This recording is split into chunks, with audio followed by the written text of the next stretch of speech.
Balatro. That was the game I kept hearing some of my online friends were playing. That was the game that snubbed my favorite game of the year, Animal Well, for Game of the Year at the Game Awards.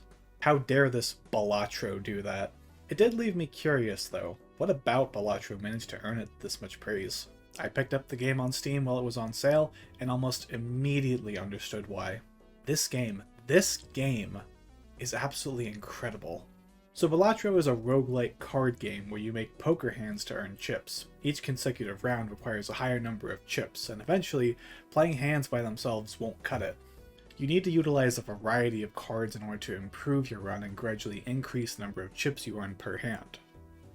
The most important of these cards are jokers, which have a variety of different effects. They can give you more chips for playing certain hands, multiply the number of chips for playing hands, help you earn more money, etc. Those jokers can be purchased in the shop, which is, in my opinion, what makes Balatro such an addictive and replayable game.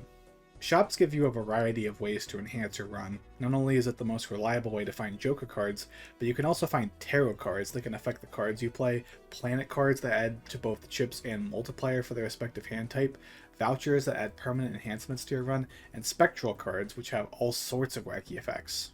There's also tags you can get from skipping blinds, which add even more options to your run, and boss blinds, which add an additional challenge to consider.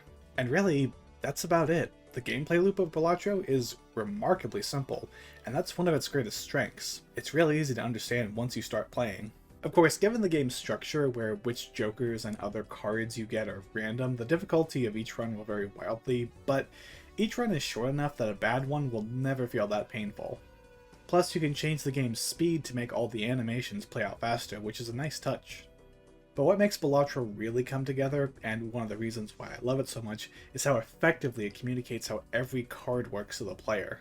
Take a game like The Binding of Isaac, for example, a game that, funnily enough, also features tarot cards. What do? Who knows?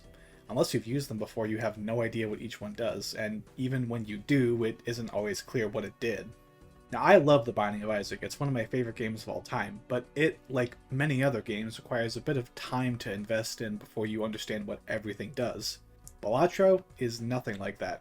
Simply hover your mouse over a card and boom, the game tells you exactly how the card works. I've only been playing Balatro for a few weeks now, so I don't exactly have the best strategies in place for winning most of my runs, but thanks to how effortlessly the game communicates how everything works, it feels so easy to pick up.